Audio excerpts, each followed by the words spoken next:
Bonjour à tous et bienvenue sur Rare à l'écoute, le podcast dédié aux maladies rares. Aujourd'hui, nous abordons une nouvelle maladie rare, le syndrome Gilles de la Tourette. Et pour en parler, nous avons le plaisir d'accueillir le docteur Andreas Hartmann. Bonjour, docteur Hartmann. Bonjour. Docteur Hartmann, vous êtes neurologue au sein du département de neurologie de l'hôpital Pitié-Salpêtrière à Paris. Vous êtes coordonnateur du centre de référence stéréotypes motrices rares et syndrome Gilles de la Tourette, affilié à la filière Brain Team. Et vous avez coordonné le récent PNDS sur le syndrome Gilles de la Tourette, réalisé sous l'égide de la filière Brain Team également. Alors, professeur Hartmann, pour débuter notre entretien, qu'est-ce que le syndrome Gilles de la Tourette? Le syndrome Gilles de la Tourette est défini par le DSM, le manuel statistique américain de psychiatrie. Et la définition est très simple. Il faut avoir 2 tics moteurs, 1 tic vocal au minimum sur une durée de plus d'1 an chez une personne qui a moins de 18 ans. Donc c'est une définition assez simple.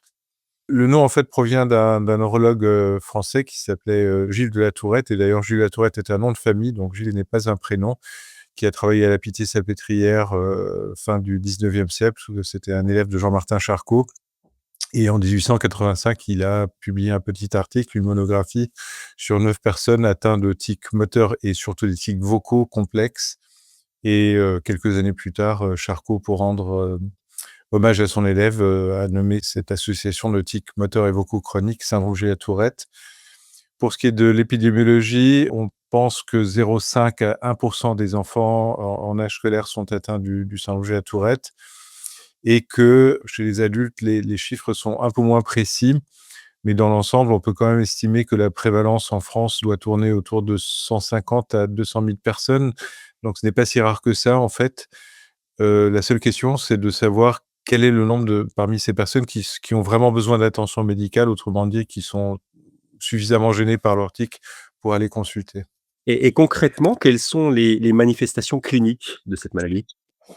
Alors, on distingue donc les tics moteurs et les tics vocaux. Donc, parmi les tics moteurs, on a surtout des tics moteurs simples. Ça peut être des clignements d'yeux, des mouvements du visage, de la tête, du cou, des épaules, donc souvent la partie haute du corps.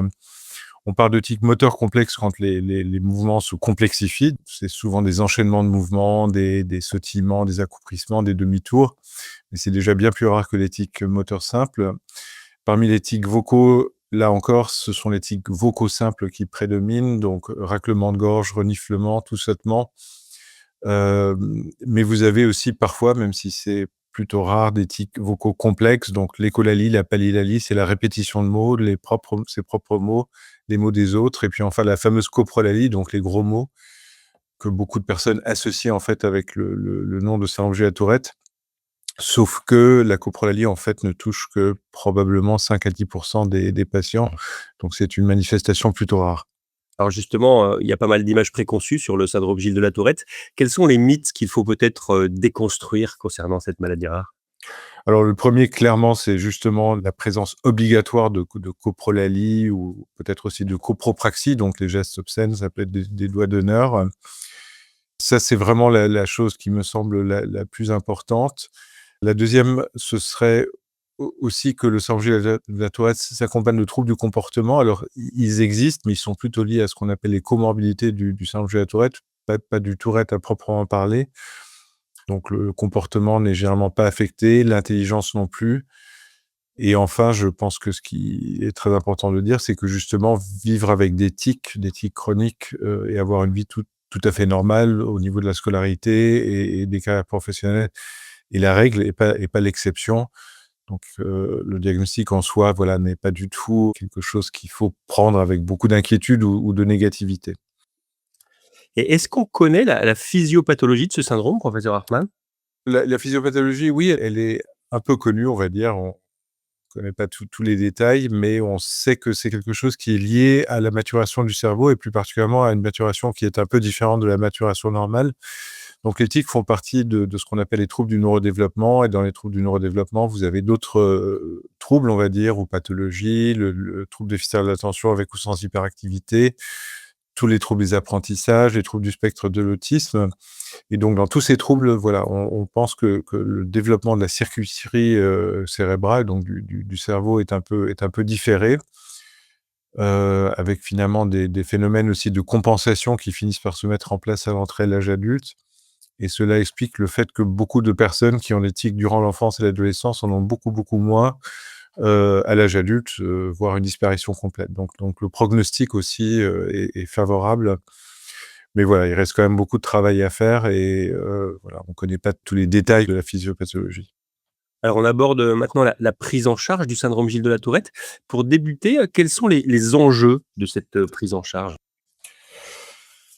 Le plus important à mon sens, c'est vraiment d'essayer de comprendre la gêne occasionnée par les tics. Donc déjà, il y a beaucoup de personnes justement qui ont des tics chroniques, des tics qui correspondent à un songe à la Tourette, mais qui s'en accommodent parfaitement. Donc pas toutes les personnes qui rentrent dans les cases diagnostiques du syndrome de la Tourette ont forcément besoin, encore une fois, d'attention médicale ou d'un suivi médical.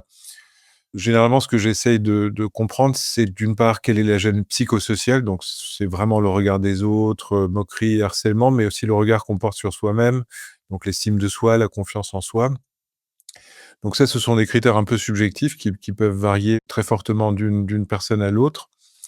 Après, je regarde la gêne fonctionnelle, donc savoir si l'éthique interfère avec certaines activités, par exemple l'écriture, des activités sportives, peu importe, voilà, il y a la liste est longue. Ou si l'éthique, provoque des douleurs. Donc ça, c'est quelque chose qui est assez fréquent. Donc 50 à 60 des personnes qui ont des tics ont aussi des douleurs qui sont associées à leur tic. Du simple fait de répéter un mouvement, souvent plusieurs centaines, voire plusieurs milliers de fois par jour. Et en fonction de la gêne et en fonction aussi de la demande du patient, voilà, on discute après s'il est, utile ou pas de mettre en place un accompagnement et une prise en charge spécifique. Et justement, quelle prise en charge est-ce qu'on peut proposer à ces patients? Aujourd'hui, la thérapie de première intention pour l'éthique est la thérapie comportementale ou cognitive et comportementale en cours TCC, donc une approche non pharmacologique.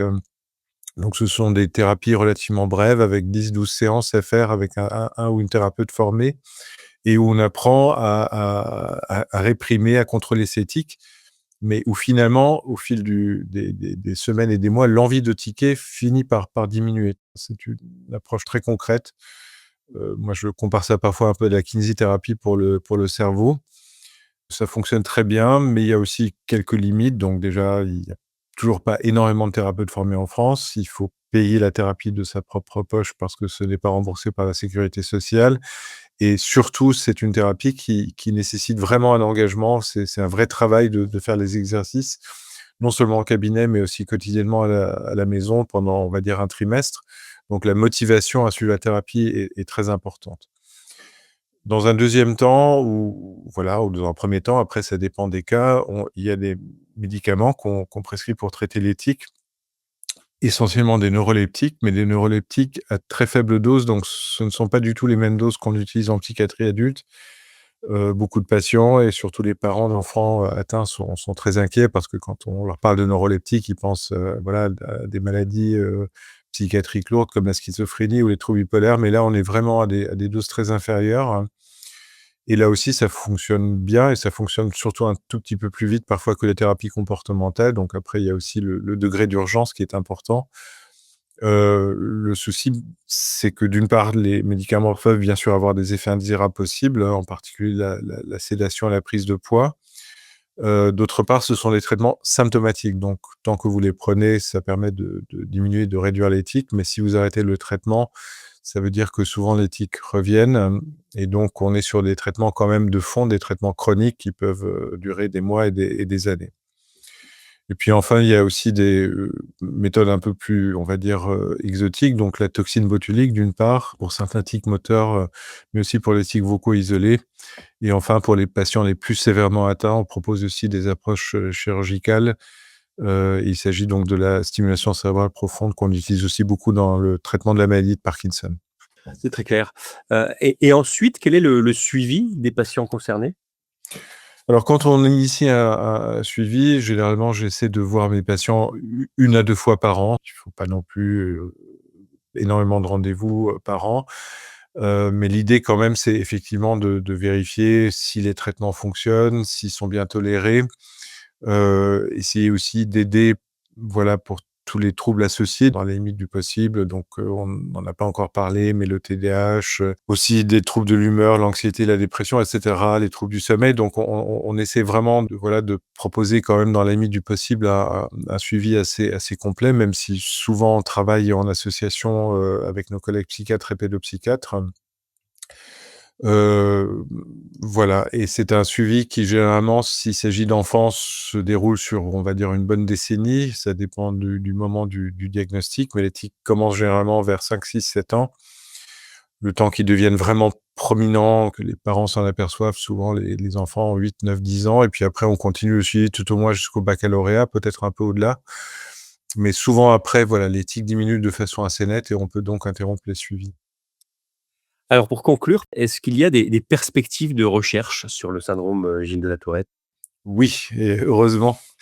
Comme dans toutes les maladies neurologiques ou tous les troubles neurologiques, il y a de la recherche à plusieurs niveaux, donc étiologie, physiopathologie. Mais je pense que votre question vise surtout la recherche thérapeutique. Donc d'une part, dans le domaine des thérapies comportementales dont on parlait tout à l'heure, il y a aussi des nouvelles thérapies qui sont en cours de développement, puisque la thérapie comportementale classique n'est pas forcément une solution pour tout le monde. Comme je vous le disais, c'est une thérapie qui est parfois difficile à conduire. Dans le domaine pharmacologique, depuis maintenant une dizaine d'années, l'industrie pharmaceutique commence aussi à s'intéresser au syndrome de la Tourette et aux tics, ce qui est plutôt positif, je trouve. Jusqu'ici, on était vraiment dans le repositionnement de molécules préexistantes, mais il n'y avait pas de développement, spécifique, pour les tics. Donc là, il y a plusieurs médicaments qui ont été étudiés, dont un qui va probablement arriver aux États-Unis et probablement aussi en Europe, d'ici 1 an ou 2, et aussi des approches un peu originales comme des stimulations périphériques, au niveau du nerf médian, donc du poignet. Donc il y a pas mal de choses qui se passent. Ce que moi, personnellement, j'aimerais surtout voir, ce sont des traitements qu'on pourrait plutôt donner à la demande, pas des traitements de fond. Ça, c'est vraiment quelque chose qu'on attend, et puis je trouve aussi que les traitements qu'on a actuellement sont généralement efficaces, mais là, je parle surtout des médicaments, mais ils sont souvent quand même pas très bien tolérés, donc on aimerait bien avoir des médicaments qui soient mieux tolérés. Un grand merci, professeur Hartmann, de nous avoir fait mieux connaître cette maladie rare qu'est le syndrome Gilles de la Tourette. Si vous désirez aller plus loin dans la connaissance de cette pathologie, nous vous donnons rendez-vous sur notre site internet www.rarealecoute.com, où de nombreuses informations sont à votre disposition. Nous vous remercions de votre fidélité. Nous vous donnons rendez-vous sur la chaîne Rare à l'écoute pour un prochain numéro pour une nouvelle maladie rare. À très vite.